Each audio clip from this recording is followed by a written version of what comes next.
સમગ્ર 155 ઓલપાડ મત વિસ્તારની અંદર અત્યારે લગભગ 4500 કરોડથી વધુના કામો ઓલપાડ વિધાનસભાની અંદર થયા છે.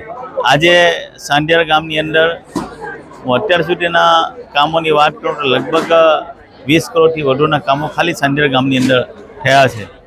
અહીંયા પ્રધાનમંત્રી આવાસ યોજના હેઠળ દેશના વડાપ્રધાન મોદી સાહેબે 2010 વર્ષની અંદર જે 4 કરોડ મકાન બનાવીને આવનારા બીજા 5 વર્ષની અંદર લગભગ 3 કરોડ મકાન બનાવવાના છે.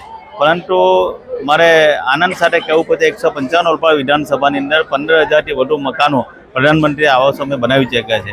આ ગામની વાત કરું તો આ ગામની અંદર સરપંચી ખૂબ મહેનતુ હોવાથી દરેક હરપટીને કાચું મકાન ના રહે એના માટે લગભગ તમામ મકાનો 218 મકાનો અગાઉ બનાવ્યા હતા. આજે 66 મકાનોનું ખાતમુહૂર્ત કર્યું છે. 50 મકાનો બાકી છે, એના પર ફોર્મ ભરાઈ ગયા છે.